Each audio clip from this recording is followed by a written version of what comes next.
Hi friends நம்ம இன்னைக்கு வெந்தயம் கீரை வச்சு ஒரு பொரியல் செய்யலாம். வெந்தயம் கீரை உடம்புக்கு ரொம்ப நல்லது. சூடு எல்லாம் குறையும், வயித்துல இருக்கிற புண்ணு எல்லாம் ஆறும் வெந்தயம் கீரை சாப்பிட்டா. உருளைக்கிழங்கு வெந்தயம் கீரை கசுப்பு, அப்படியே சாப்பிடுறது முடியாது. அதனால உருளைக்கிழங்கு முட்டையெல்லாம் போட்டு வெந்தயம் கீரை பொரியல் செய்யலாம். இப்போ வாங்க எப்படி செய்யறதுன்னு பார்க்கலாம். இப்போ 50 ml எண்ணெய் சேர்த்துக்கலாம். ஒரு பெரிய சைஸ் வெங்காயம் சேர்த்துக்கலாம். இப்போ ஸ்லைஸா கட் பண்ணி வச்சிருக்கேன். வெங்காயம் போட்டு 2 நிமிஷம் ஒதுக்கி விட்டோம். 1 ஸ்பூன் இஞ்சி பூண்டு பேஸ்ட் சேர்த்துக்கலாம். இஞ்சி பூண்டு பேஸ்ட் சேர்த்து ஒரு 3-4 நிமிஷம் ஒதுக்கி விட்டோம். இப்போ 2 தக்காளி சேர்த்துக்கலாம். நல்லா இது ஒரு 2-3 நிமிஷம் ஒதுக்கி விடலாம். தக்காளி போட்டு 4 நிமிஷம் வதக்கி விட்டோம். 1/2 ஸ்பூன் மஞ்சள் தூள், 1/4 ஸ்பூன் மஞ்சள் தூள், 1/2 ஸ்பூன் தனியா தூள், 1/2 ஸ்பூன் மிளகாய் தூள் இப்போ சேர்த்துக்கலாம். இதுல மிளகாய் மஞ்சள் பொடி எல்லாம் போட்டு தனியா தூள் எல்லாம் போட்டு நல்லா மிக்ஸ் பண்ணி விட்டுட்டோம். இப்போ கட் பண்ணி வச்சிருக்கிற பொடியா உருளைக்கிழங்கு சேர்த்துக்கலாம். நல்லா மிக்ஸ் பண்ணிக்கலாம். உருளைக்கிழங்கு போட்டு மிக்ஸ் பண்ணி வச்சுட்டோம் 2 நிமிஷம். கல்லுப்பு 1 ஸ்பூன் சேர்த்துக்கலாம். இப்போ ஒரு மிக்ஸ் பண்ணிக்கலாம். எல்லா மசாலாவும் போட்டு மிக்ஸ் பண்ணி ஆச்சு. இப்போ ஒரு 1/4 டம்ளர் தண்ணி ஊற்றி ஒரு 6 விசிலுக்கு வேக வச்சுக்கலாம்.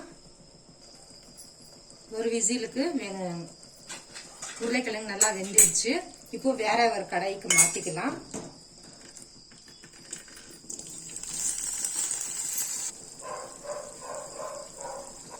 உருளைக்கிழங்கு நல்லா தம் ஆயிடுச்சு.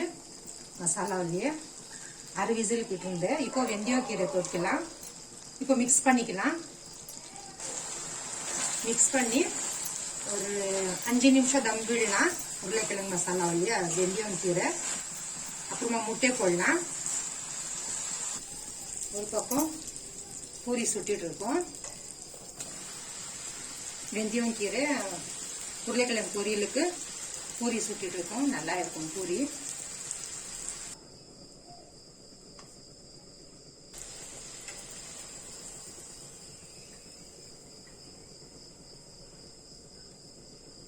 வெந்தயம் கீரை 4 நிமிஷம் தம் விட்டோம். இப்போ முட்டை உடைச்சு போட்டுக்கலாம்.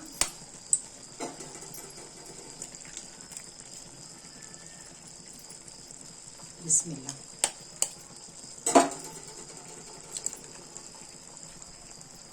முட்டை நல்லா மிக்ஸ் பண்ணிக்கலாம்.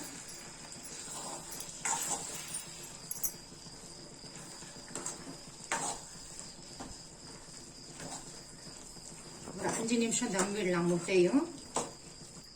வெந்தயம் கீரை, முட்டை, உருளைக்கிழங்கு எல்லாம் மசாலா போட்டு பொரியல் ரெடி ஆயிடுச்சு.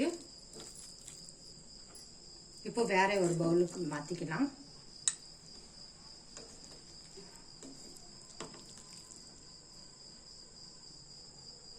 வெந்தயம் கீரை பொரியல் செஞ்சு முடிச்சிட்டோம். அதோட பூரி நல்லா இருக்கும். வெந்தயம் கீரை உருளைக்கிழங்கு முட்டை பொரியலுக்கு செஞ்சு பாருங்க. பிடிச்சிருந்தா லைக், சப்ஸ்கிரைப் பண்ணுங்க.